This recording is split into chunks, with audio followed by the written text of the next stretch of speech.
In 2010, Dan founded the Bionutrient Food Association with a vision of increasing quality in the food supply. Since then, he and his global team of scientists, technicians, engineers, organisers and others have been leading the charge to better understand nutrient density in foods, how it can be improved, and ways to reward farmer stall stewards for food quality. And he's talking today about principles of biological systems. If you have gotten into the groove of the 1 hour sessions and changeover, this session actually goes a little longer, but you will have an opportunity at 5 minutes to the hour if there's another session happening on the next hour to go to that, but you won't want to. Please thank Dan. Yeah.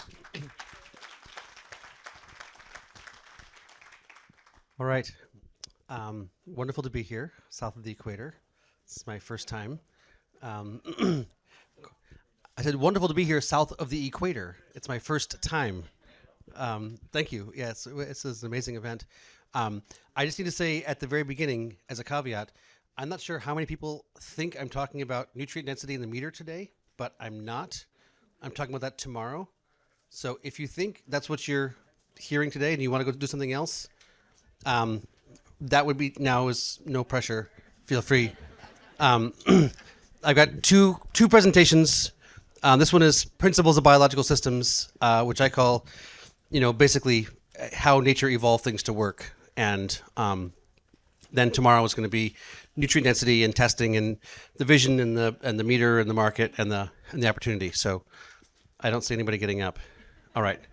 That slide is for tomorrow's presentation. But it also is the farm I grew up on, for whatever it's worth. So I'm just going to get into it. I like to take questions. I'm happy to keep going for more than an hour and 20 minutes if people are willing to stay for the full 2 hours. But we'll just ebb and flow and see how it all proceeds. So I think I'll just do a bit of a more of a background on myself for those who aren't. Well, just for context, I guess. That farm you were just looking at, like I said, is where I grew up.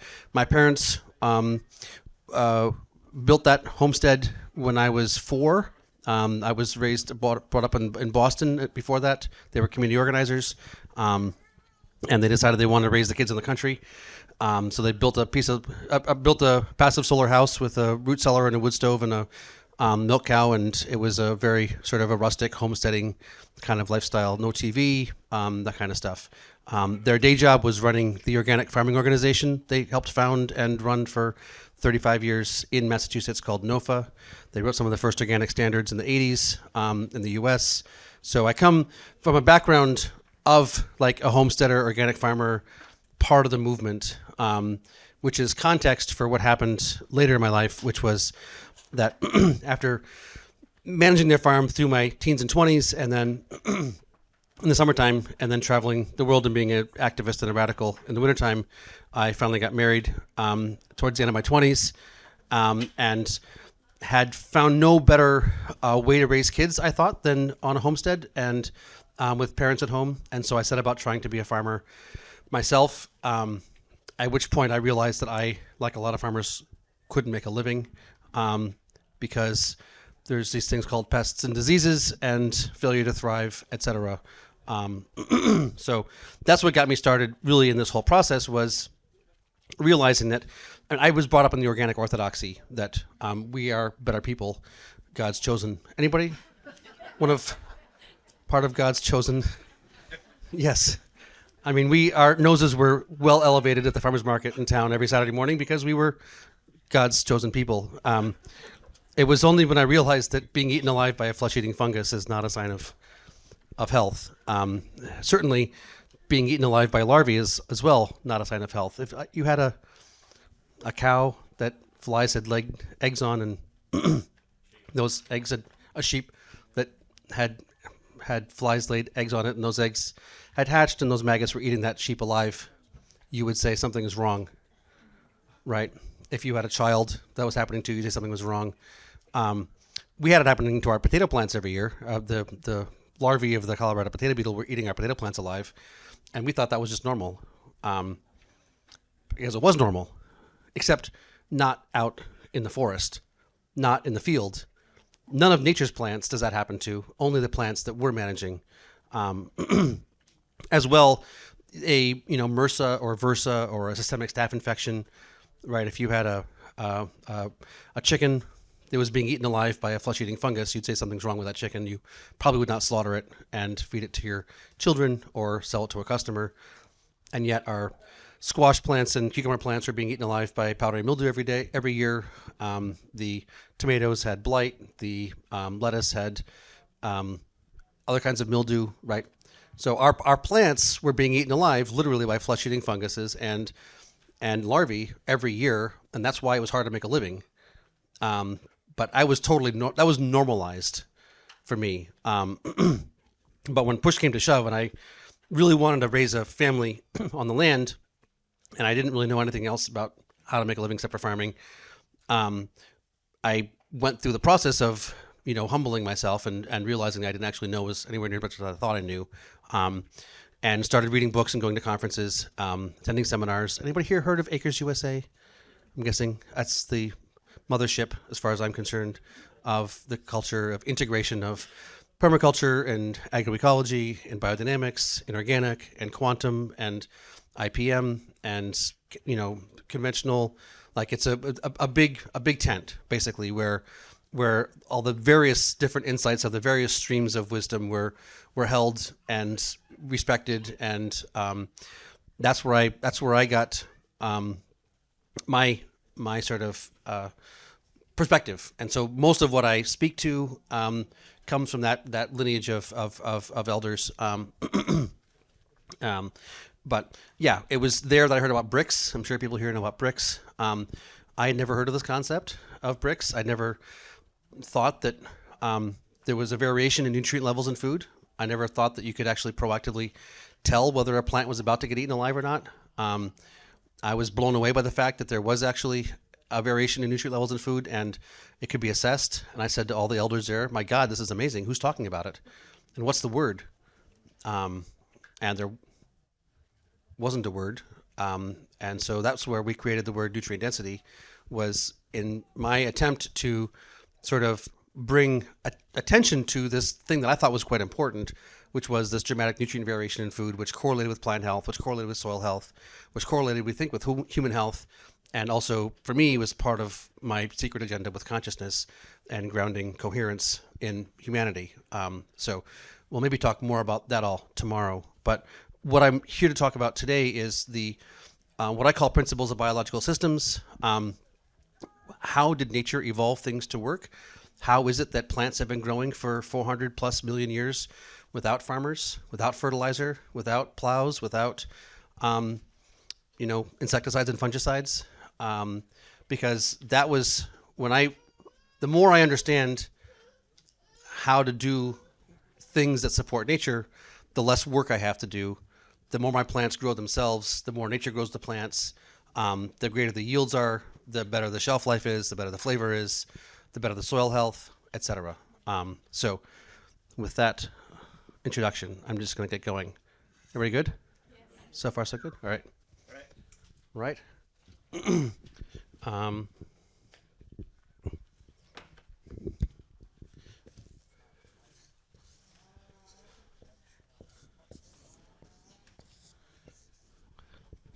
So I'm not good at art, but I'm going to tell you this is a plant.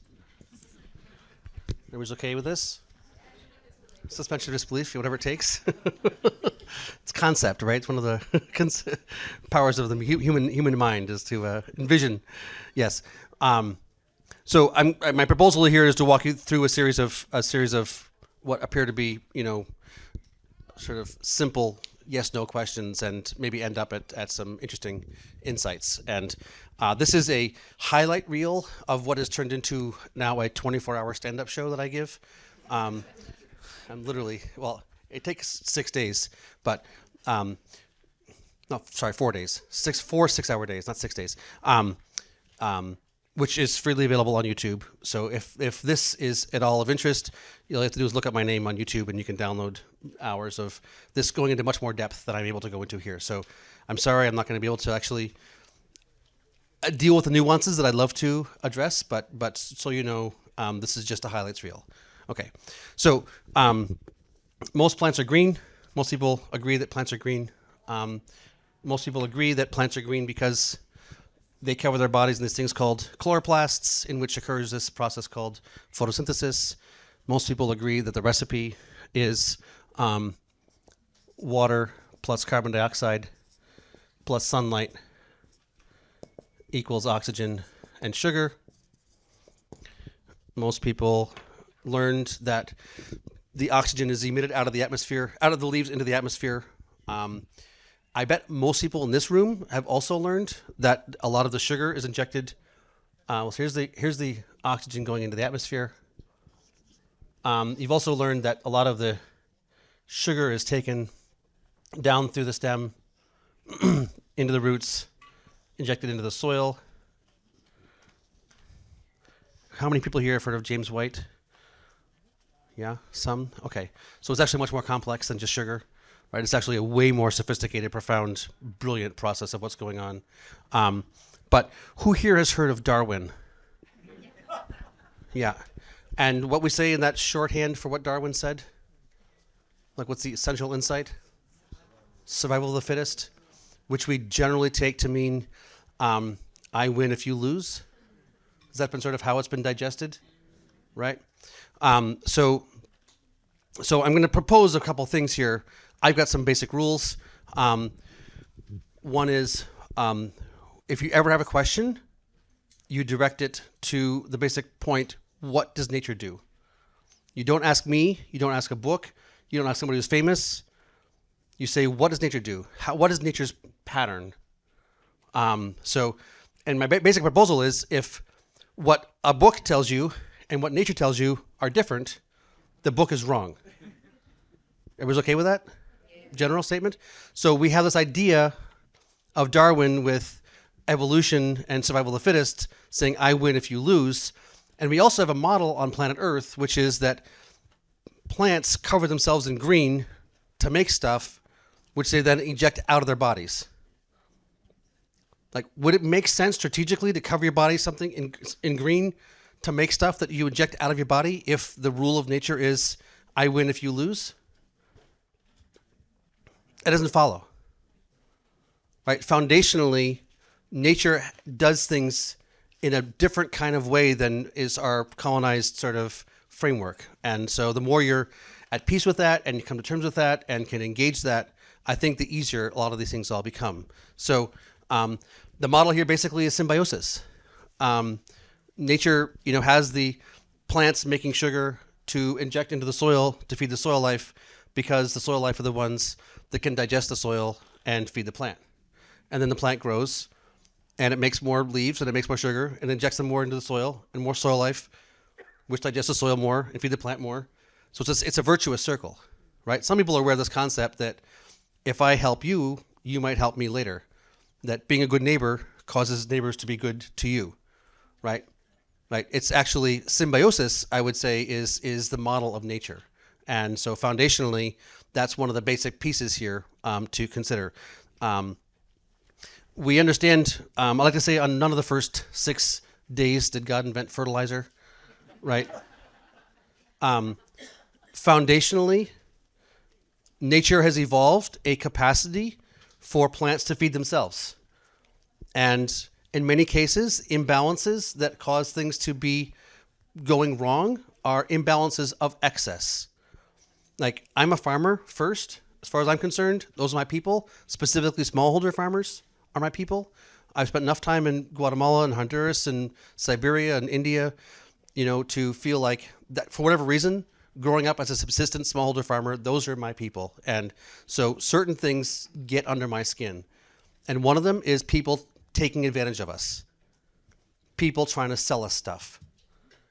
A lot of the things that we're taught to do, if you track them down to their root, come from someone trying to sell us stuff. And I would say fertilizer fits in that category. In many cases, seed and potting soil and trays and lights and, sprays, machinery. There's a lot of things that make it difficult to make a living, in large part because we spend money for them and it's hard to bring in money. And if you got a big operation, and that's a different conversation. But I come from a smallholder perspective. I think it's also true on large scale. But understanding how nature does it. How does nature grow all these plants all year long, every year, decade in, century out, millennium in, without all these products? Has anybody ever?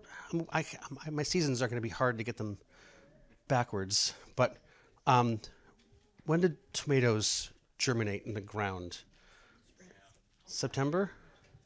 And do you ever start your tomatoes in August or July inside? Yeah. So let's say you start your tomatoes inside August 1st and you plant them out September 15th? I have no idea. I got nothing. What's that? Conceptually? What's that?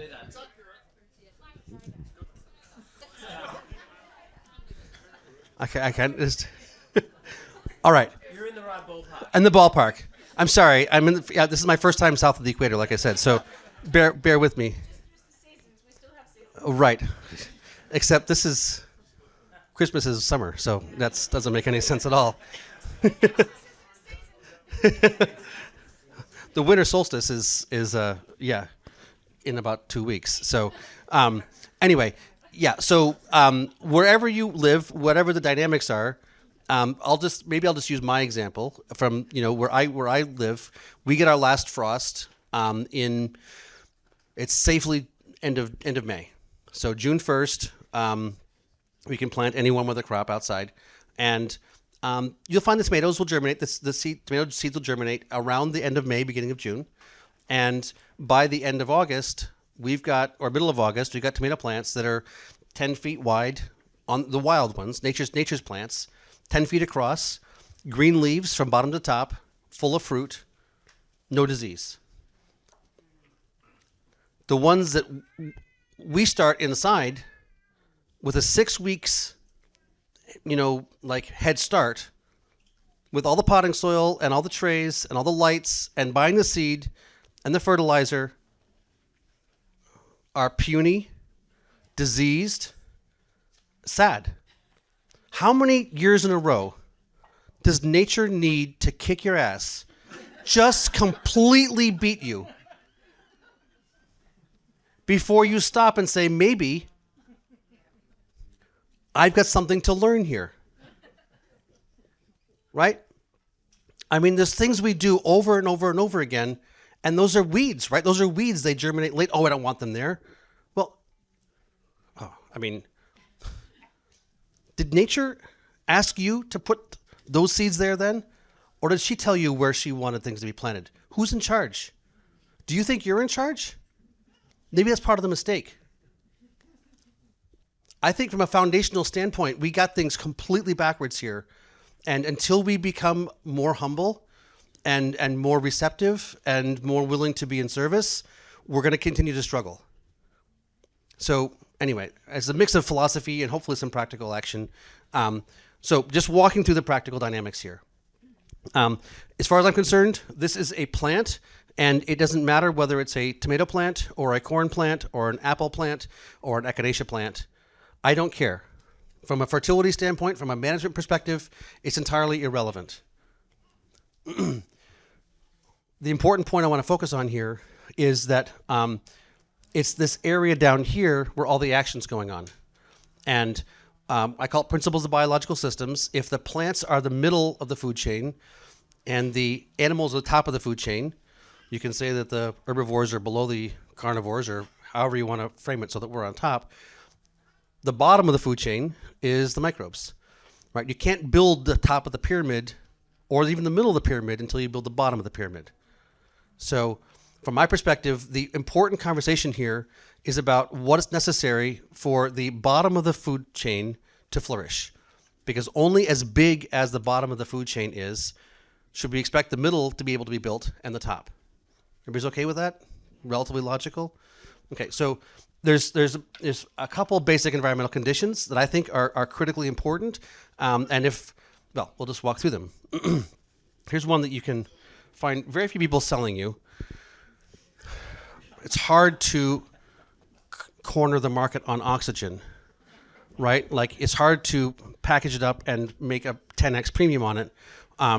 But if you were to take a plastic bag and put it over a chicken's head and zip tie it, it wouldn't take very long for you to have a dead chicken. If you got tight soil, you shouldn't expect the microbes to be able to breathe. If microbes are foundational to this whole system and they don't have air to breathe, then you should not expect your system to function. So managing your soil in such a fashion as to have sufficient aeration is a critical environmental condition for life to function. Right now, it's getting a little bit late. The snow started to fall. The ground's starting to freeze. The ponds are starting to freeze. But, a month ago or so, I should have planted my garlic. I'm too busy running around the world that I haven't got my garlic planted. I apologize. Confession. It's sitting right there in the back door. It's all ready to go in, but I just didn't get my garlic planted. But historically, when I was farming more, we'd put our garlic in the middle of October, maybe end of November. We'd be harvesting our fall root crops. I got my root crops harvested. I just didn't get the garlic in. Say we're pulling a quarter acre of carrots and whatever, stick them in the root cellar, etc. We wouldn't probably plant a quarter acre of garlic. I might plant an eighth of an acre of garlic. And end of October, it's getting cold. You can throw some cover crop seed down, but nothing much is going to get growing. So we put our garlic down, put it in. We generally mulch it, nicely. So you got that quarter acre that was carrots. Carrots got dug. Half of it got garlic planted, half of it didn't. November 15th comes along. The ground starts to freeze. December 1st, snow comes. We got snow settling in for 2-3 months. By the middle of March, the snow starts to thaw. By April 1st, the ground is not frozen anymore. Garlic's starting to come up. So we're April 10th. I'm sorry, I'm just using my dates, but you can cover. Garlic's coming up. If I was to take that hay and pull it aside that I mulched the garlic with and look down, I might see piles of earthworm castings. Probably can put my hand down in there and pick up a handful of nice soil, smell it, good stuff. If I go over 2 feet, edge of the garlic bed where no garlic got planted, where they picked the carrots in the fall. It's April, it's Aries, it's a fire month, it's dry, it's windy. That soil is probably more like dirt. It's hard, it's cracked. If I try to reach my hand down into it, it's right up underneath the fingernails right away. Right? That's dirt. This is soil, and that's dirt. One's got air, one doesn't. One's going to grow things, one isn't. Why? Because the soil got fed. Because life needs food to eat. It doesn't just need air to breathe. It needs food to eat. Where in nature do you see bare soil? How well is nature doing in the desert? Where nature's flourishing, she keeps herself covered. Right? You could argue she's a woman. She could argue she's modest. She will uncover herself when she wants, but not very often. Right? Nature keeps herself covered. So, another one of my basic rules is, I said it before. What does nature do? If you're managing your soil, your land in such a fashion as to keep nature uncovered, you are violating nature. It's not really that complicated. I've got a rule on my farm, which is I want to be able to see my soil less than 2 weeks of the year. There are times when I'm going to be converting from one crop to another, when I'm, shifting this, pulling these guys out, preparing a seed bed, putting different crops in. I'm talking about annual vegetable crops. I'm not talking about major acreage of grains. I'm not talking about pasture for animals. I'm sure enough of you have gardens that you can sort of follow the concepts here. If we had more time, we could talk about the nuances for different scales and crop types. But I like to think of, that 2 weeks a year is when I want to be able to see my soil. The rest of the year, I want to keep my soil covered because my soil life needs to be fed. Where I live, we have winter. And, when I grew up as a kid, we had a root cellar. We put in the root cellar the potatoes and the rutabagas and the carrots and the beets. We had ropes of garlic and onions that got hung in a dry room, and we had the freezers full of meat and fruit and vegetables, and we, canned the tomatoes and grape juice and apple juice and, dehydrated stuff. There's months of the year when we can't pick food to eat, and we still want to be able to eat. So we stockpile food for those times of the year when we can't pick anything. And so my thought is, that microbes don't head off to Florida for the winter. They stay there, and they need to eat all year long. And so if you are managing your soil in such a fashion as there not to be food for the microbes to eat 12 months of the year, you should expect them to die.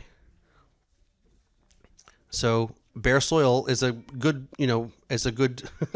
sign that there's insufficient food there for life to flourish. If you got green leaves, photosynthesizing, injecting sugar into the soil all year long, fine, great, wonderful, awesome.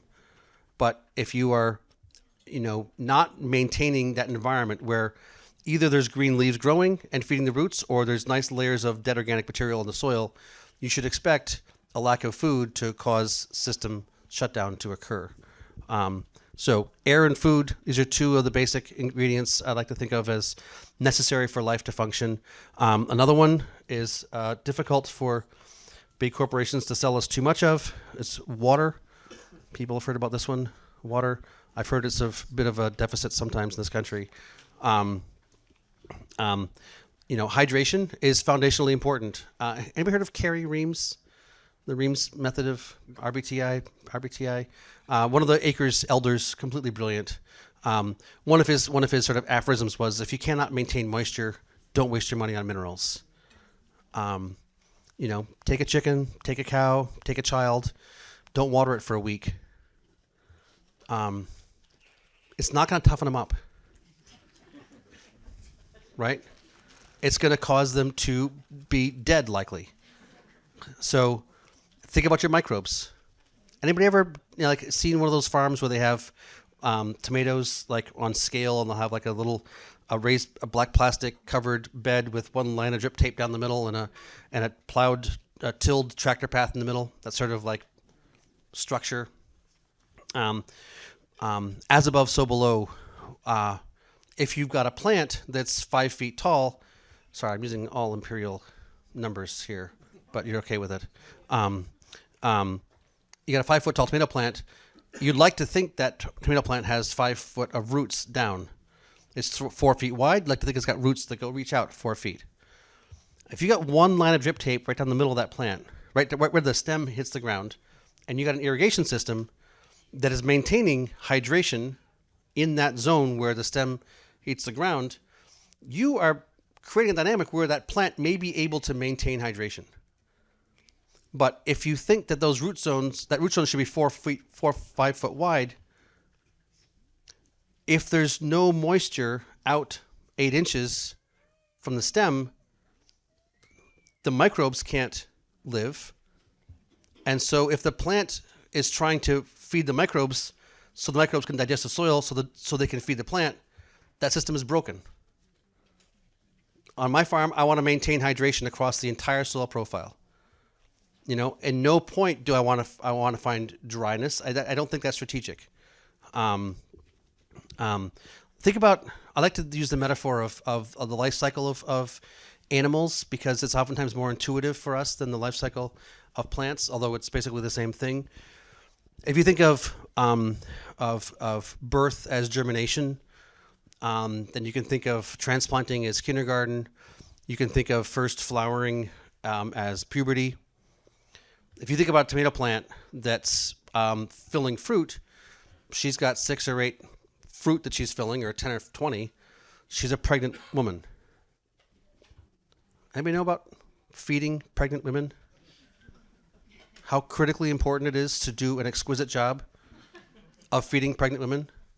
Yes? It's exquisitely important to do an exceptional job feeding a pregnant woman. If you have a tomato plant that has one line of drip tape down the middle, it may have access to sufficient water to not be dehydrated, but the microbes that are the gut flora of that plant that has evolved to have feed it have starved to death. And that pregnant mother is experiencing malnutrition. I'm not sure how it used to be here. I've been in various parts of the world and other countries, and there's this line I've heard in various places. It's for every child a tooth. Have you know that line? Back when, people used to have 8 or 10 kids. No, for every time they would, a woman would get pregnant, she'd lose a tooth. Because nature thinks it's more important to provide the best it possibly can for the baby than it is to maintain the vitality of the mother. And so nature will suck the calcium out of your bones when you're pregnant to build your baby's bones if you don't have enough calcium available for both.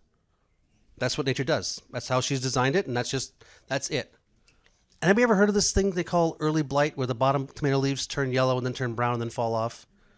They say it's a fungal infestation. You're told to pull those bottom leaves off. What's actually going on is when that soil dries out and those electrolytes, potassium and magnesium, are no longer available for that plant to have sufficient access to, she sacrifices the part of her body she can afford to sacrifice, those bottom leaves. It's called senescence. She sucks the nutrients out of those bottom leaves to put them into her fruit. You call it a disease. I call it being a bad husband. Right? You were literally not feeding your wife well enough. Her body is sacrificing itself. Negative implications will occur for the rest of her life because you are not doing a good job keeping her fed.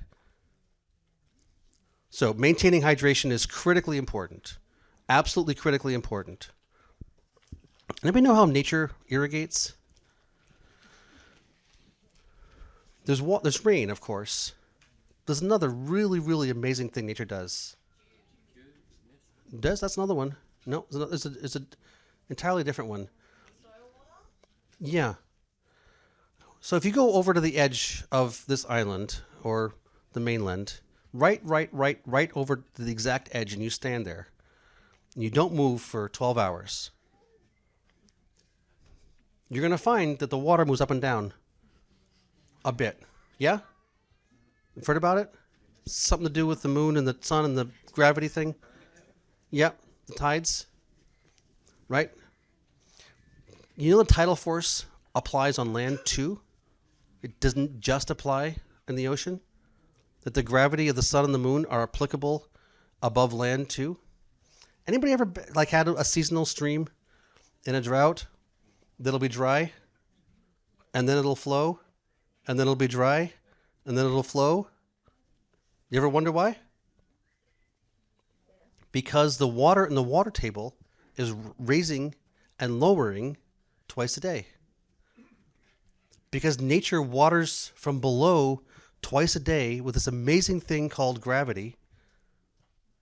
If you don't have subsoil compaction, right? If you've got good structure in your soil, which is what happens in nature, where we've got perennial deep root systems, where we don't have a plow pan, if you have anything resembling a decent water table, nature literally waters your plants from below twice a day. That's why in the middle of a drought, the plants in nature do just fine when the plants in your crops and the plants in your fields suffer, is because they are being watered.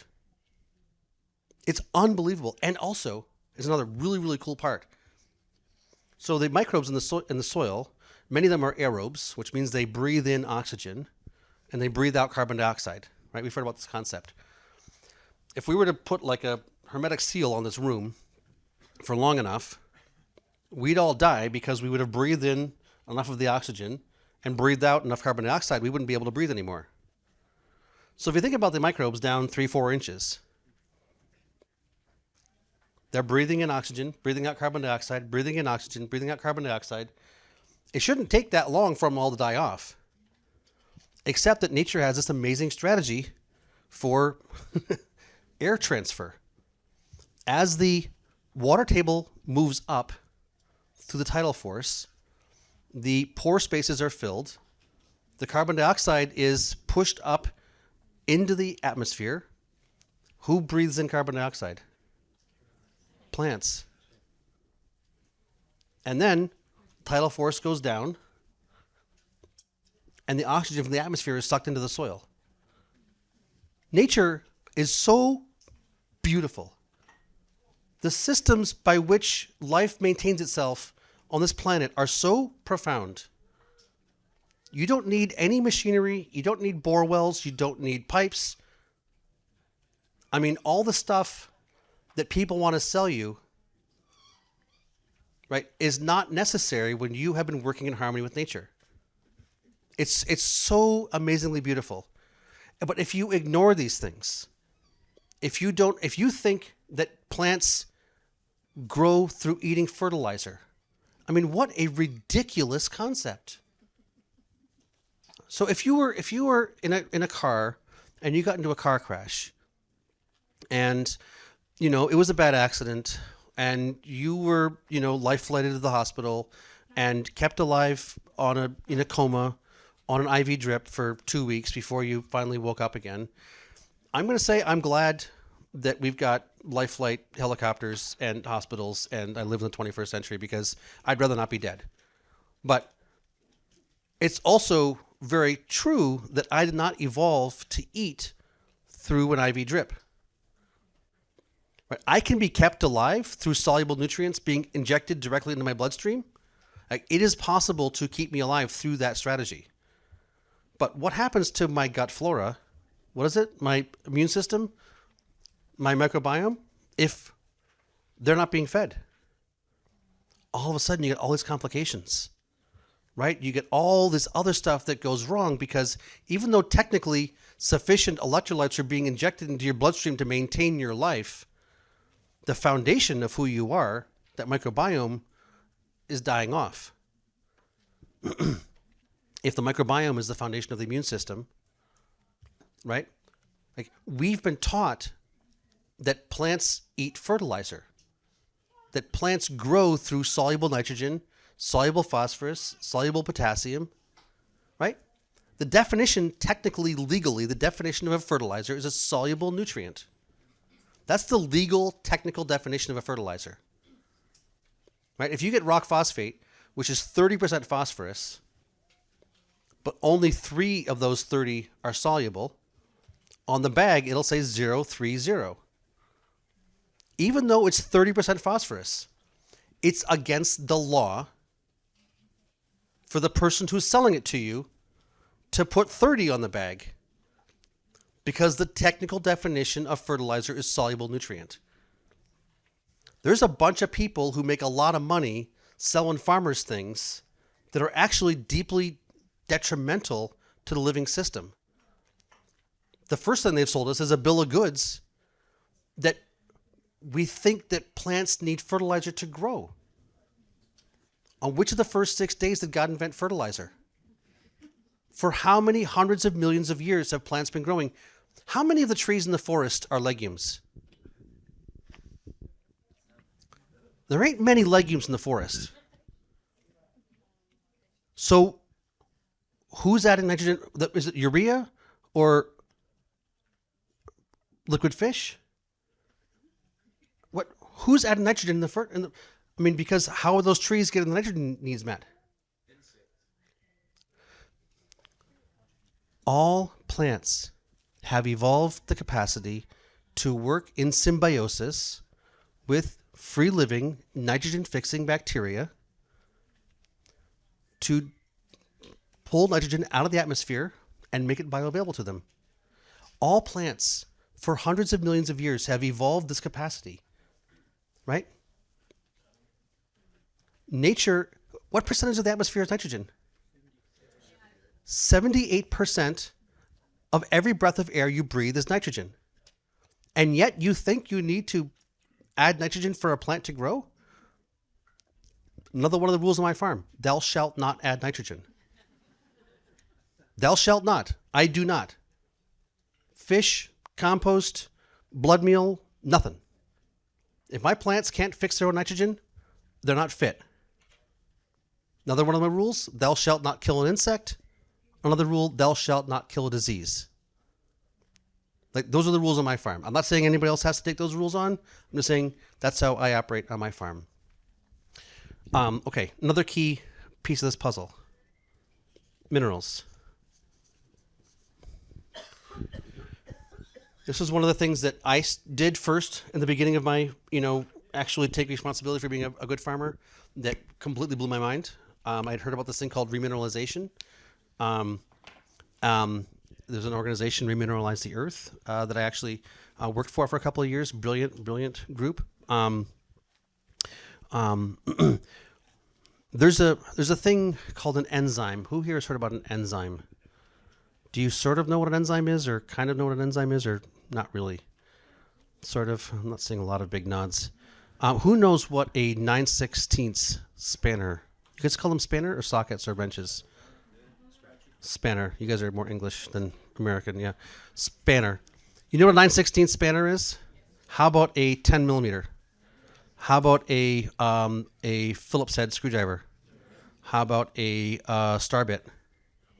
Yep. Allen wrench? Okay. Key. Allen key. Sorry. You're an Oz. All right. So these are different shaped tools that can be used over and over again to put things together and take them apart. Yep. They have a very specific shape. They can be used for very specific purposes. They can be used many times to put things together, take things apart. That's functionally what an enzyme is. An enzyme is a biochemical compound that's used to do a very specific job over and over again. Take things apart, put things together. So you might have heard about a carbohydrate. Anyone heard about carbohydrates? They say a carbohydrate is a bunch of sugars that got screwed together. So you screw 12 sugars together and you make one carbohydrate. The thing that screws the sugars together is an enzyme. If you were to eat that carbohydrate, the same enzyme in your gut would be used to unscrew all the sugars off of the carbohydrate to make them bioavailable. You've heard of a protein? They say amino acids are screwed together to make a protein. Some people know what I'm talking about. Heard about this? Yeah. One enzyme is used to screw all these amino acids together to make a protein in the plant or wherever. The same one is used in your gut to unscrew them to make them bioavailable. That's an enzyme. It's used over and over again to put things together, take things apart. It's got a unique size and shape. There's an enzyme called a nitrogenase enzyme. It is used to take nitrogen out of the atmosphere and make it plant bioavailable. At the center of the nitrogenase enzyme is one atom of an element called molybdenum. Anybody heard about molybdenum? Yeah. If you don't have 1 pound of molybdenum in every acre of soil, or roughly 1 kilogram in every hectare of soil, then your plants don't have enough nitrogenase enzyme to, in partnership with the microbes, pull the nitrogen they need out of the atmosphere. And you will potentially experience nitrogen deficiency. Now, if your plants don't have enough nitrogen, I wouldn't say that means you need to go buy urea. I would say that means you need to make sure the microbes and the molybdenum are there so that the plants can do the job of harvesting as much as they need when they need it. Not in a form that's soluble, that will burn the microbes, that will, leach into the waterways, but in the form that plants have been using for hundreds of millions of years at the degree and the level that they think is appropriate. 1 pound of molybdenum per acre. Not a lot, but it's an anion, and anions leach. So if there's not enough organic matter in the soil, if it rains, that little bit of molybdenum over hundreds of years, over thousands of years, over millions of years, will leach out of your soil, and that'll become a deficiency. And if that's not addressed, you will experience nitrogen deficiencies, and what we've been taught is we have to buy it for it to be there. Even though 78% of every breath of air we breathe is nitrogen. There's no shortage of nitrogen in the environment. But we have abused this land. We have, this land is weathered and worn and needs to be rejuvenated, revitalized, remineralized. Another element of interest I like to talk about is called cobalt. People, I'm sure, have heard about cobalt. It's at the center of this compound called B12. People have heard about B12. If you're a vegetarian or a vegan, sometimes your doctor will tell you that you need to take a B12 supplement because you don't get enough in your plant-based diet. People have heard this story, yeah. If you don't have enough B12, you become anemic, you become lethargic. You really don't have enough B12, you become dead. You are a B12 dependent organism. You require a certain amount of B12 to exist.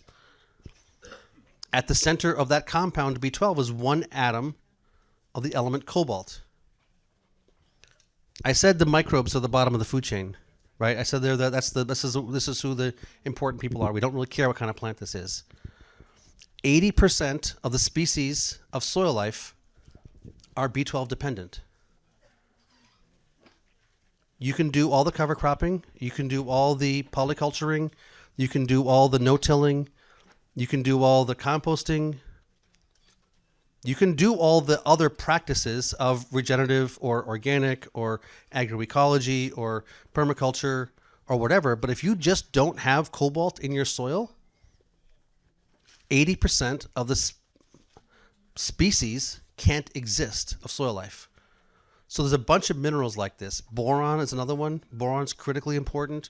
You don't need but 5 or 6 pounds in an acre, right? You don't need a lot of these things, but they're critically important for biochemical reactions, for enzymes, for all this system function to occur.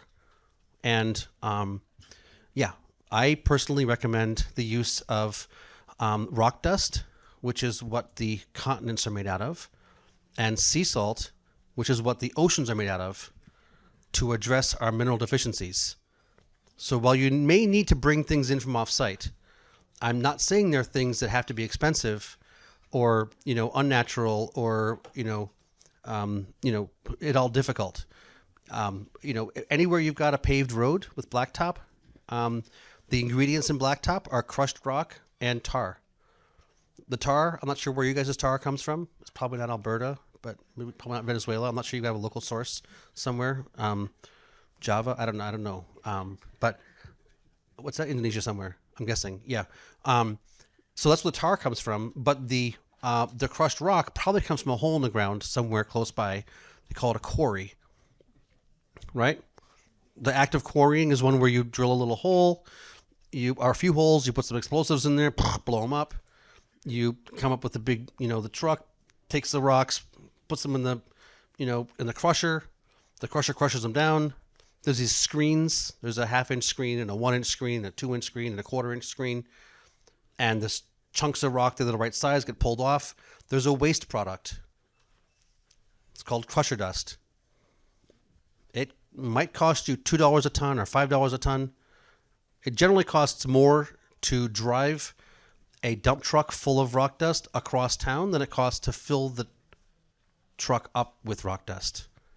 It's a waste product of industry, the aggregate industry.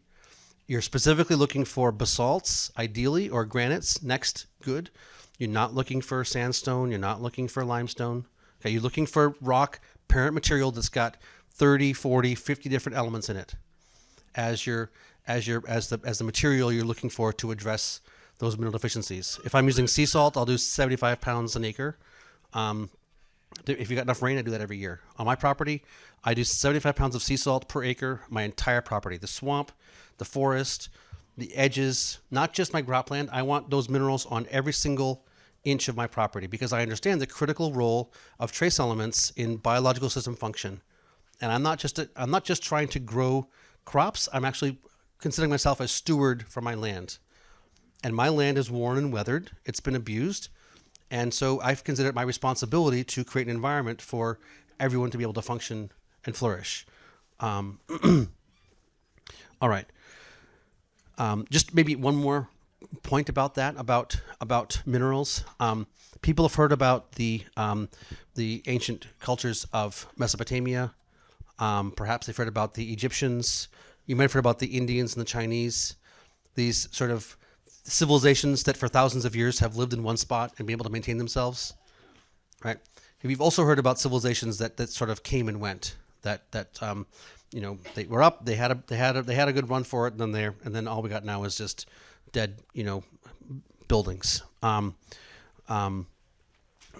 think one of the bigger arguments about why We've had the success over thousands of years of the civilization in Egypt or in Iraq, Mesopotamia, or in India, or in China, the Yangtze and the Yellow River, the Ganges, the Yamuna, is because they're annually depositing rock dust onto the land. If you think about it from a plant's perspective, right, the plant is putting into its seeds, its fruits, its grains, the most valuable nutrients it can from the environment, right? Because those are its babies. It is trying to put into its babies the best things it possibly can so those babies will be as healthy as possible. Now, if you're a farmer, you're trying to take those babies and remove them off the land. So you're going through a process year in, year out for decades, centuries, maybe thousands of years of removing the most critical nutrients for the plant from the soil. At some point, you are going to begin to run out of some of those nutrients, right? Who's heard of what's it called? Palmyra. It's a city, a former city. It's a UNESCO World Heritage Site. It's in eastern Syria. 10, 12 years ago, when ISIS was running rampant, they took over Palmyra, and then the Syrian government came over and pushed them out, and then ISIS came and pushed them back out again. I'm not sure anybody was watching what's going on in the Middle East. I've been tracking it for a while. But if you actually look at a map of the environs of Palmyra, it's surrounded by desert for, tens if not hundreds of miles in all directions. 200 miles in this direction, desert. 400 miles in that direction, desert. 80 miles in that direction, desert. Like, it is a city in the middle of the desert. And one might ask, whose brilliant idea was it to build a city in the middle of the desert? And the answer is, it wasn't a desert when they built the city. What they did was practice agriculture. And their practice was a failure because they turned that land into a desert. Something like 40% of the Earth's land surface has been desertified through the practice of agriculture. 40% of the Earth's land surface desertified, right? The Romans were growing wheat in North Africa after they cut down the trees. What's North Africa called now? The Sahara. The Romans weren't that long ago, right? This practice of agriculture we've been engaging in areas that are not river valleys has in many cases caused desertification, in large part, as I understand it, because we simply don't have that cobalt, that molybdenum, that boron, etc., present for microbes to function. If you have these limiting factors that are no longer present, life can't function. Just like water for a week or air for 10 minutes. You can have everything else, plentiful food and water, and that one Ziploc bag over your head for 10 minutes, and game over, right? It's like that for all these environmental conditions. So what I'm proposing here is that our responsibility as farmers is to create an environment where life has access to everything she needs, and then stand back. Then take a nap, go play with your kids, go blow your mouth off, run around the world, whatever it is that you feel inspired to do. But if you are doing well to steward your land, nature is doing most of the work of growing that food. In fact, we have a model of indigenous cultures very successfully doing that at continent scale from around the planet for many, many thousands and thousands of years. You can go continent by continent, and you can look into the archaeological record, the cultural record, and you can see that these humans were beautifully and masterfully managing the ecosystem at continent scale for extraordinarily high levels of fecundity, with no wheel, with no plow, with no beast of burden.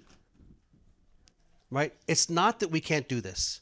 And guess what? They didn't have any PhDs. Right? They didn't have any PhDs. They didn't have any labs. They didn't have any handheld gizmos. They didn't have any chemical salespeople. What they had was a deep, subtle relationship with nature. I would say our opportunity here is to be stewards, to be caretakers, to be humble. And if in so doing, we can regreen this planet. I think it's entirely plausible to take massive swaths of this planet that are currently brown and turn them green again in short order. I think it's entirely it's in years, not decades, right? Years, not decades. We can totally do this, but we need to understand what the game is we're playing. We're not playing in a chemistry set. We're playing in life, and life has certain basic things she needs. The last key piece that I like to talk about is life itself. So of the, these are the 5 sort of key environmental conditions that I go into when I teach my course, and I talk about the management practices to maintain. For me, life is foundationally those microbes themselves. I like to talk about birth as germination. People know about this fact that when you're born, there's nobody between your mouth and your rear end, right? The alimentary canal doesn't have anybody in it. That there's this magical material that comes out of the mother's breast before milk called colostrum, which establishes gut flora, without which you're basically dead. Anybody had a calf that didn't get colostrum? What does that sound like? Right? It is nature's fire alarm. A crying baby is nature's fire alarm. A colicky baby, there is nothing more critically important than establishing gut flora right now, or I will die. Nature is speaking to us. Nature speaks to us all day, every day. The question is whether we're listening or not. As important as it is for an animal to get its colostrum at birth, it is just as important for a plant to get its inoculation at germination. Only if that plant has a well-established gut flora at birth should we expect it to be able to symbiotically engage this process that it's been going on for hundreds of millions of years of feeding itself. It's not really the plant that feeds itself, it's the plant's gut flora. Right? If you coat a seed with fungicide, it's like giving a baby antibiotics. Right? It is categorically the exact opposite of what's needed to have a healthy plant. It may be exactly what is needed to have a plant that needs fertilizer and insecticide and fungicide. If you were to devise a strategy to create a dynamic where you could maximize the sale of products to farmers because their plants were unhealthy, the best thing to do would be to have them coat their seed with a fungicide. Right? From a strategic standpoint, that would be the best way to create sickly plants. I've been told there's 5 minutes to the hour, and so anybody who wants to go to some other workshop should feel free to sneak off. But otherwise, I'm going to keep going. I'm almost done, and I would love to have Q&A for as long as people want to have Q&A. So I think foundationally, these are the environmental conditions that I like to talk about. There's all kinds of nuances here. We can go into the details of pest and disease resistance and how that is created. Let's just give it a minute for people who want to get up and go to go.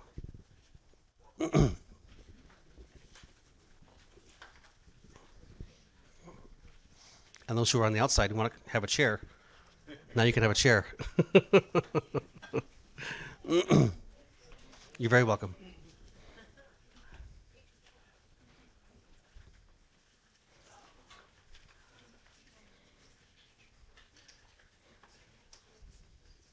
What?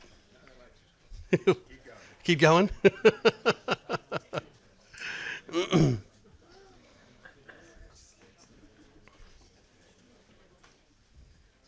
the chance to get 24 hours in 2 hours. This is the highlights reel. Yes, exactly. That was the highlights reel, and now the fun part for me, which is Q&A. It's much more fun to engage. Well, I like giving my little shtick too, but yeah.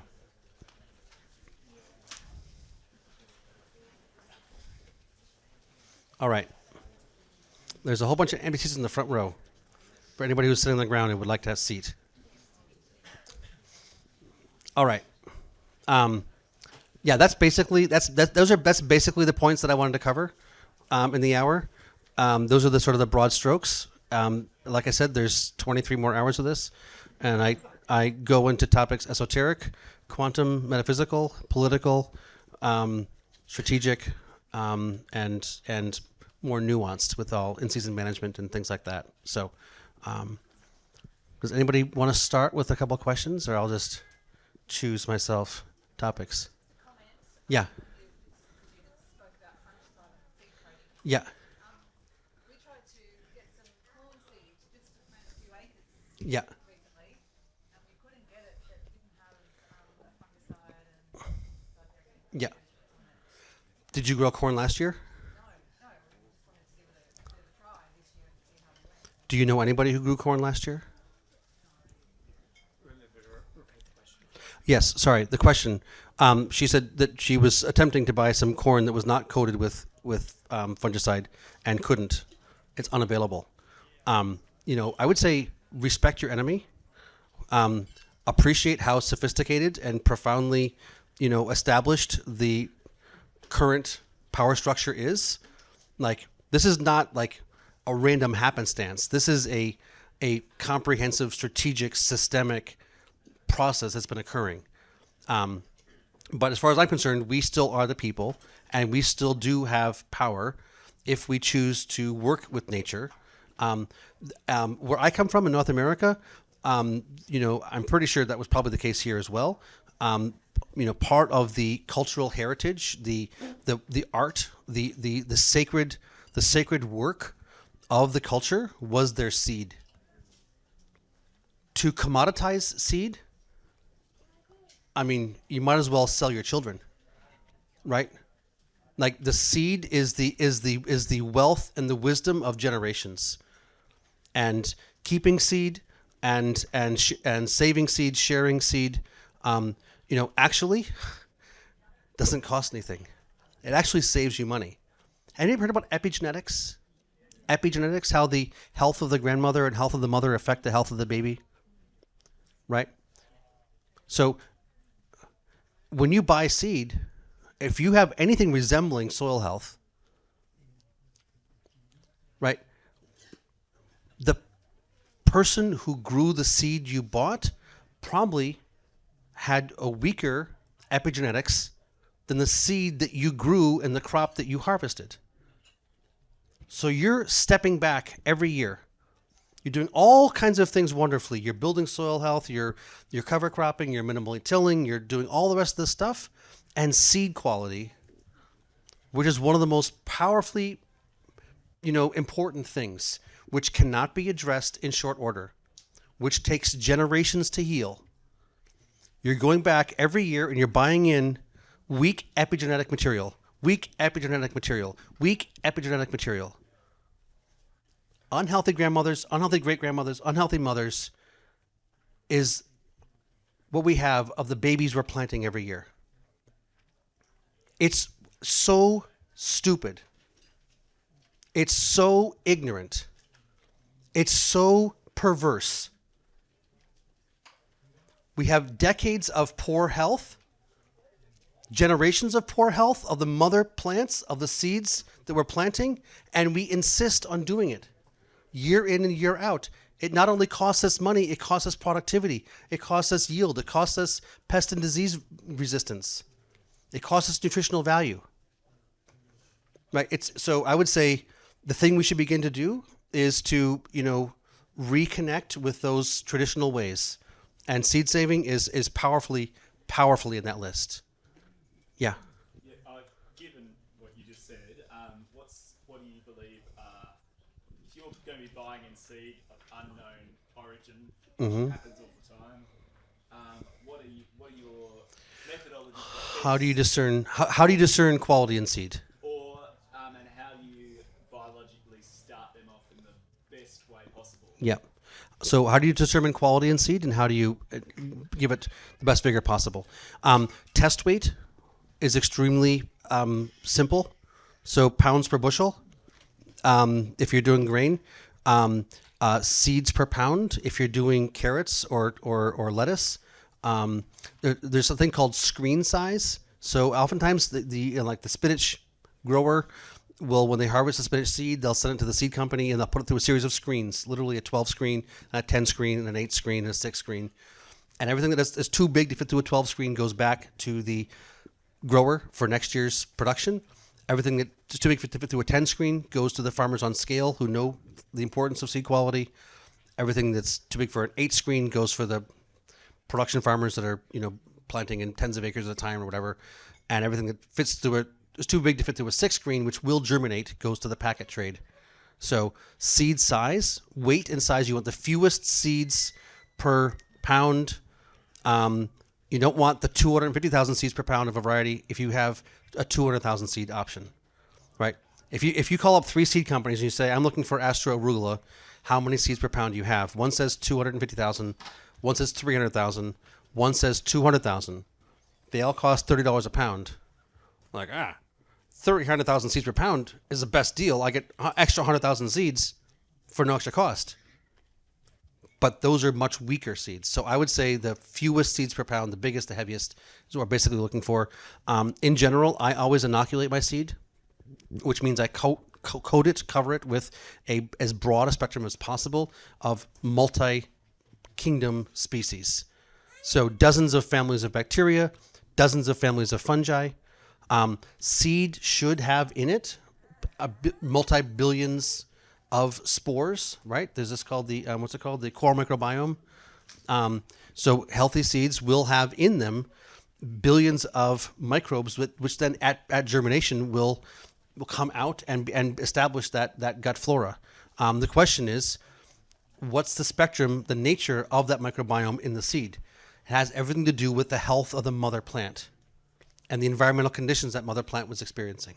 So, I think establishing at germination is critically important. Albrecht did all kinds of work with micronized minerals being put in that environment as well. So basically microbes and minerals, you want to have as broad a spectrum of microbes and as broad a spectrum of minerals as present as possible, especially at germination. That's going to be powerfully relevant. Yeah. How are you making your inoculants? How am I making my inoculants? How does one make inoculants? How does one have We're verging on the 24-hour call conversation. Indigenous microorganisms, in short. I do not do KNF. Okay, here's a very interesting factoid. Well, a question. What % of microbes can be reproduced not in the presence of a living root? So, what % of soil microbes can only be reproduced in the presence of a living root? 90 plus. 90+% of microbes can only be reproduced in the presence of a living root. That means that KNF, compost tea, worm juice, all these things that people talk about as far as ways to make inoculants, those Johnson Sioux, right? All these things are made not in the presence of a living root. It does not make any sense whatsoever to reproduce microbes for a plant in a not plant environment. It's completely illogical, even if there's people selling courses that cost thousands of dollars promising you that they've got God's true answer, they have the direct truth. Right? Just because someone is selling you a course does not make it true. It's counterintuitive. So what I do is I recommend people do is I say, engage your ecosystem, hit as many microclimates as possible, look for plants with shiny leaves. Any plant with a shiny leaf is a plant that's fat and happy. A shiny leaf is a waxy cuticle, is a stockpile of fat, which when plants are getting more food to eat than they need, they stockpile it in the form of fat. A plant with a shiny leaf is a same as a cow with a shiny coat, right? A cow with a dull coat is not happening. A cow with a shiny coat is happening. A plant with a shiny leaf is happening. A plant with a dull leaf is not. So you go into nature, you hit as many microclimates as possible, you hit as many families of plants as possible, and you look for the plants with shiny leaves, and you take your hand and you reach down and you pick up a handful of that soil and you put it into a container and you keep moving on. And you hit as many microclimates, stream, forest, swamp, pasture, field edge, and you harvest the indigenous microorganisms. You bring them home. I just put them in a bucket of water, sufficient to get them to be no longer in the soil but in the bucket of water, and then I put that water onto the seeds. Don't put them in there for long. Don't bubble. Don't feed. Don't pervert. Take the microbes from the soil and get them onto your seed, and don't mess with nature.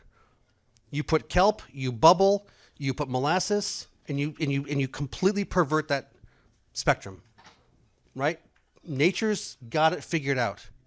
Don't mess with her. I mean, you can do what you want, but I suggest don't mess with her. Yes. Two questions. My first was, when you talk about the unhealthy mother and grandmother plant, Yeah. what do you mean as an unhealthy plant? Because obviously there's a whole industry of plant breeders who would say they have bred the most genetically fit varieties, if you're talking about wheat, canola, Yeah. etc. How do you define a healthy plant? Okay. That would be one. And then the second is, do you test your soils, like from a chemical perspective, and if yes, how are your numbers? Okay. Again, verging on a long. I go where invited. I'm happy to come down and do a course or two, or even three down here at some point in the future. Or you can go onto YouTube and you can just access it, or both. So, how do you define a healthy plant? Was it susceptible? In the presence of pests and diseases, was it attacked? So if they had to spray an insecticide or fungicide to get that mother plant to reach maturity, then it was not a healthy plant. A. B. Was it fed fertilizer? Or did it feed itself? If that plant fed itself from the environment and was not susceptible to infestation and disease, that was a healthy plant. Or you can use a refractometer and you want a Brix reading of 12 in the leaf or thereabouts. Those are all very decent baselines that almost no plants ever accomplish. Yeah. Do I test my soil? I recommend people test their soil, and I don't do it very much anymore. I generally look for some basic mineral levels in my soil. Like I want a basic level of molybdenum, a basic level of cobalt, a basic level of calcium, a basic level of boron. I generally suggest that when you've addressed those deficiencies, that if you're not messing with things, you don't never need to add things ever again. Right? Once you've addressed a mineral deficiency, which is the result of abuse of the land that may have occurred over hundreds of years, once those mineral deficiencies have been addressed, there's no need to add more, basically. If you want to do nuances here and there, but really, what's the way to communicate with your land? Is it through chemistry sets or is it through intuition? I think the real proper way is to talk to your land. I think there's dowsing, there's kinesiology, there's radionics, there's intuition, there's whispering, there's, what are we actually doing here? What's the whole purpose? I don't know. Do you need to talk to your land? Anybody heard of the Ringing Cedar series? Anastasia books? My God, such profound insight from an amazing. You can debate whether it's a true story or not. I don't care whether you believe. As far as I'm concerned, the insights there are absolutely exceptional. This is it's a series of, I think, 9 books that are from recently published, I think 30 years ago, about a woman who, apocryphally, was an indigenous woman from Siberia and was raised very much in nature, with almost no external impacts from culture, as it were, and her commentary about how to engage land and how to engage your plants and how to grow food is absolutely exquisite. So the Ringing Cedar series, CEDAR, sometimes called the Anastasia books. Ringing Cedar series, absolutely brilliant. She recommends that you take the seed that you're planting and you put it in your mouth and you pray and you give thanks to this being which is about to incarnate to build this body, which is going to go to feed you. And you give you understand that sentience, that consciousness is at the center of all beings, and this being, this onion or this tomato, has chosen this incarnation to create food to feed you, and you do your best to actually engage with it. And the more you're able to do that, the more you're able to pet it and to say thank you to it and to walk barefoot next to it and all these things, the more it will take responsibility for working with all the starlight and all the other subtle forces to manifest the most profound nutrition for you. So I would suggest that there are some extraordinarily subtle ways of doing things, which are, orders of magnitude more sophisticated than the chemistry set perspective. I've talked so far today about the chemistry set perspective because I like to start off appearing to be legitimate before I tell you who I actually am. I think I had you convinced there for a second. And now everything's up for grabs. How's that for bait and switch? Yeah. No, seriously. 100%. Yeah.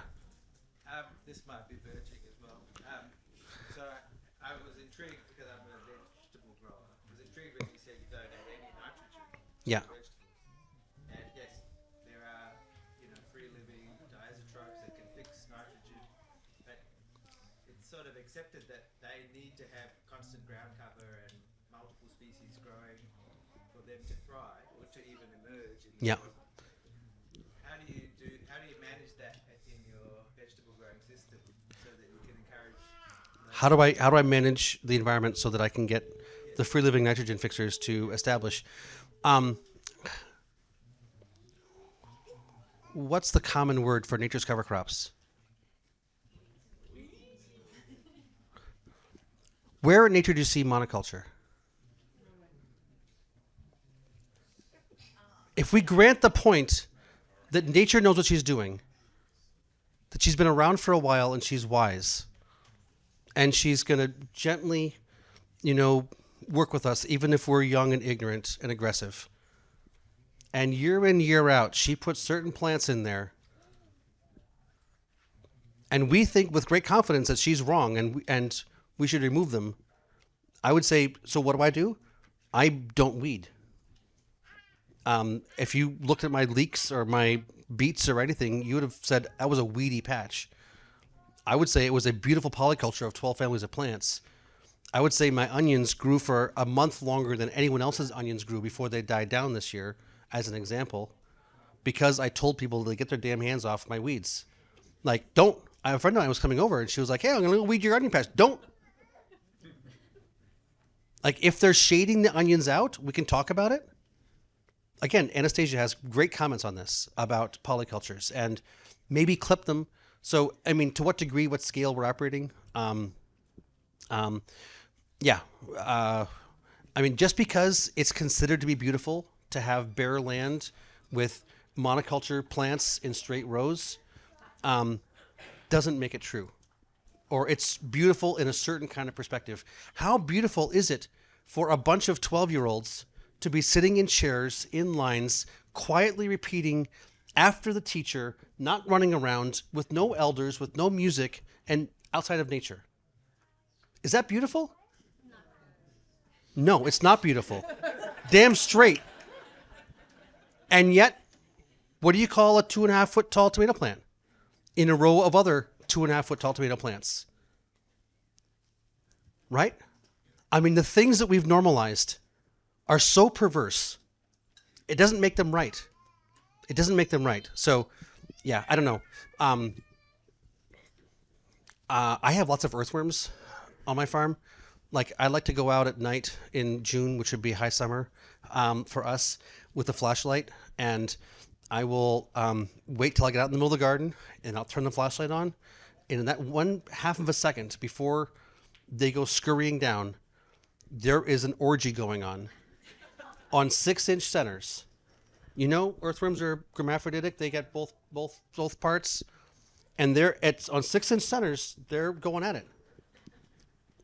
Like, what is it? 20 earthworms per square yard equals 20,000 tons of earthworm castings per acre per year. That's 1 pound per square foot. of earthworm castings, 20 tons per acre. Imagine you were buying 20 tons of earthworm castings per acre. How much would that cost? 40,000? 20,000? Earthworm castings are expensive. 40,000 pounds per acre. 40,000 pounds is a lot of earthworm castings. There's a lot of nitrogen in there. I keep my soil covered with mulch. I mineral balance. I get the necessary minerals present. I minimally disturb the soil. I inoculate my seed. I create an environment where the earthworms show up, and I consider that to be an amazing fertility program that costs me almost nothing. So, in all honesty, do I know what's causing the things to flourish or not? I don't really know. In general, I don't like weeding.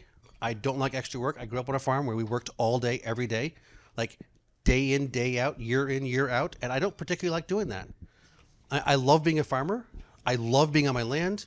I love growing food. I love being free, but I don't like being out there doing all that stuff. And so, for me, as little as I can do as possible, the better. Can I ask a follow-up to that Yeah. question?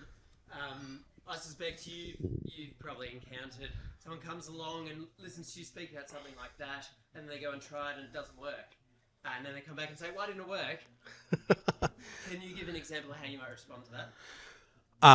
If you were to take my longer form course, you would hear me say many times, why the hell would you take my word for anything? I'm just some American. Like, if I'm down south, I'll say I'm some damn Yankee. Like, don't think that I have anything to teach you. Understand that your land and nature is the one where the answers reside. And if you find this at all compelling or intriguing, do what any self-respecting farmer would do, which is experiment. Ask your land. Do not take my word for anything. I'm just one guy. I got my own story. It's true for me, but we all have our own stories. So if anything about this resonates with you, then go find yourself a corner and experiment. That's what all self-respecting farmers do. They don't take anybody else's word for it. They actually go out and they check with their land. So, yeah, find corners and experiment. And if it works one year, maybe find a little bit bigger area, but don't go cold turkey. I mean, do whatever the hell you want. But my formal suggestion is don't take my word for anything and experiment.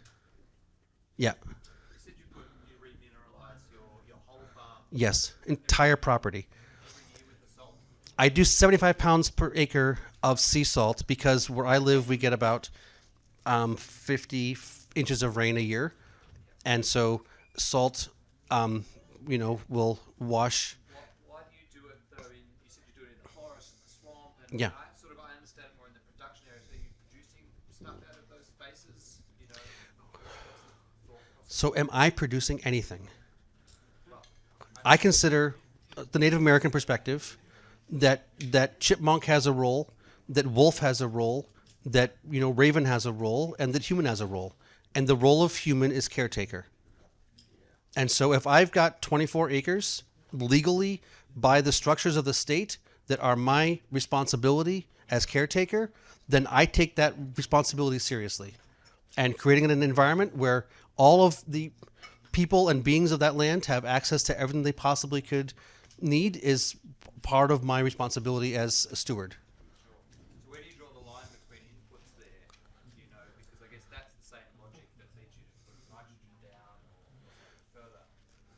Why salt, say, in the forest? Because I guess. I do my rock dust everywhere. Rock dust, once you've done it once, I say you don't need to do it for 100 years because rock dust is not soluble. And I'm doing it at a lot larger quantities than 75 pounds per acre. Sea salt is soluble. Ancient marine sea salt, like rock salt, costs $100 a ton, max. So 75 pounds per acre is $3. And if I've got 25 acres, that's a nominal cost. It's the least I can do. It gets me out of my land every year. I see things I wouldn't have otherwise noticed. It's an act of, anybody know about like going through the motions versus feeling? Anybody? There's a big difference there, right?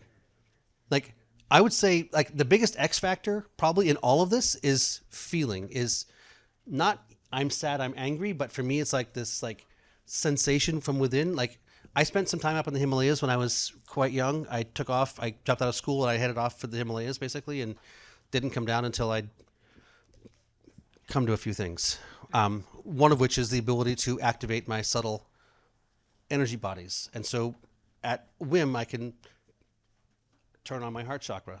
So I can experience a sensation in the center of my chest, which is not my shirt, right? There's a sensation inside there that if I just shift my attention, I can sense that, and that puts me in a state of being that when I'm going out and I'm spreading that sea salt, and I'm doing it with a feeling of gratitude and honor and respect. For me, these are the most important things.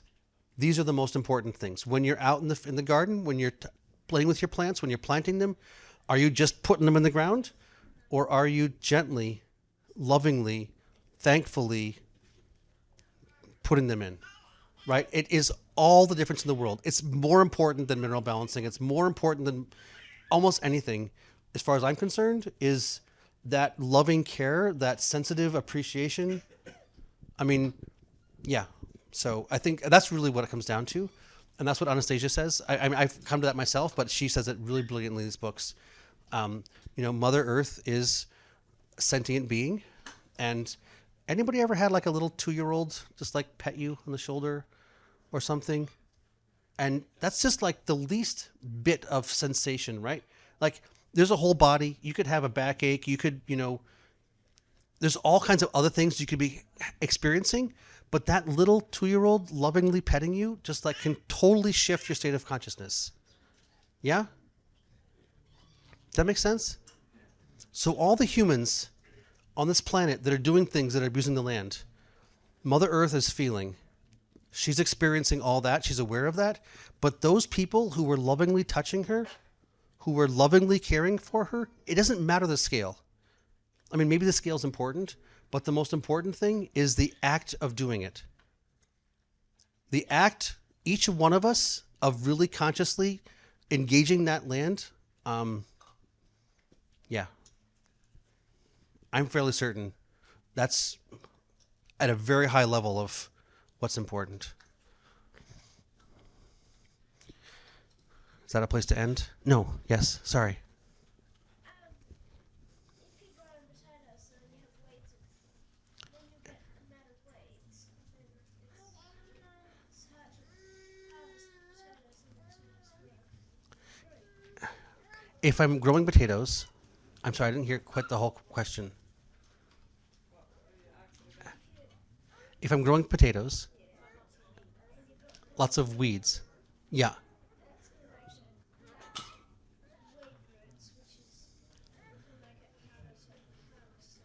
Harder to harvest and make them green. So I generally do plant, I do a lot of mulching on my farm. One of the biggest fertility inputs I buy is round bales of hay. And so as soon as I put my potatoes in, or as soon as I put my tomatoes in, or as soon as I put my peppers or eggplants or cucumbers or squash, I mulch really, really heavily. And so for the potatoes, that keeps pretty much weeds can't germinate very well if they can't see sunlight. So one of the easiest ways to keep the weeds down is to cover the soil with mulch. And then the potatoes aren't green and they're easy to pick. Yeah.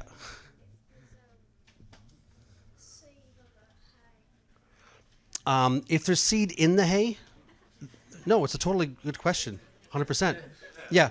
If it's in the hay, it can't reach the ground. Right? If it's on the ground, it can't see the light. So, I would say the concept of trying to remove all seeds from the ground is I don't agree with.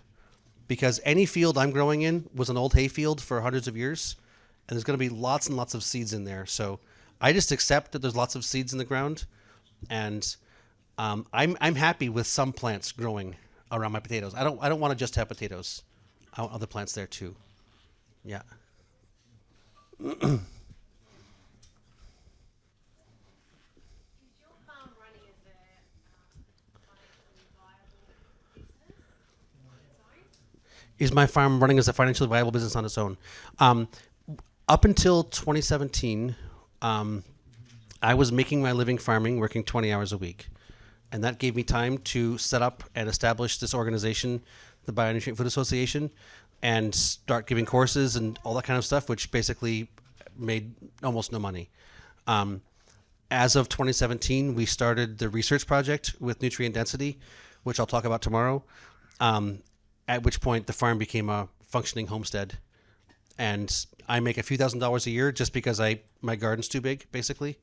I can't stop growing big, long rows of food. And then what do I do with hundreds of pounds of this and hundreds of pounds of that? What I can't sell, I give away. But yeah, for a number of years, I literally was making my living farming, working 20 hours a week, on less than an acre and a half. I live about an hour from Boston.